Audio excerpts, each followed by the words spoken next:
Hello busy people. Indian classical dance ఫామ్స్లో భాగంగా ఇవాళ లాస్ట్ డ్యాన్స్ ఫామ్ అదే మణిపూరి గురించి తెలుసుకుందాం. ఇండియాలో నార్త్ ఈస్టర్న్ స్టేట్స్లో ఒకటైన మణిపూర్ నుంచి పుట్టిన అత్యంత సుందరమైన మరియు శాంతియుతమైన క్లాసికల్ డ్యాన్స్ ఫామ్. మణిపూరి గురించి పూర్తి వివరాలు విందామా? ఇది భారత్ పరంపర. మణిపూర్లో గిరిజన సంస్కృతి మరియు హిందూ వైష్ణవ సంప్రదాయాల కలయికతో ఏర్పడింది. ఇది రాధాకృష్ణుల ప్రేమ కథలను వివరించడానికి ఉద్భవించింది. ఇతర డ్యాన్స్ ఫామ్స్లో లాగా ఇది వేగవంతమైంది కాదు, చాలా నెమ్మదిగా, లయబద్ధంగా మరియు భక్తిభావంతో కూడి ఉంటుంది.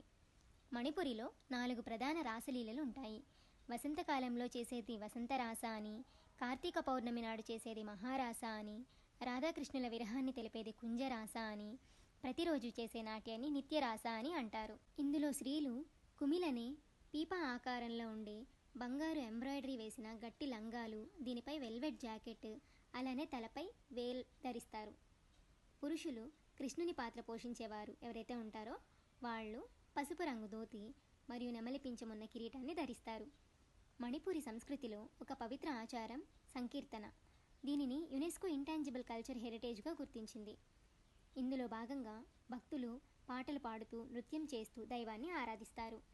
మొత్తంగా చెప్పాలంటే రాధాకృష్ణుల పవిత్ర ప్రేమను, మణిపూర్ యొక్క గొప్ప వారసత్వాన్ని ప్రతిబింబించే ఈ డ్యాన్స్ మన భారతీయ కళా ప్రపంచంలో ఉన్న ఒక దైవిక కళా సంపద. మరింత యూస్ఫుల్ ఇన్ఫర్మేషన్ కోసం do like, share and subscribe.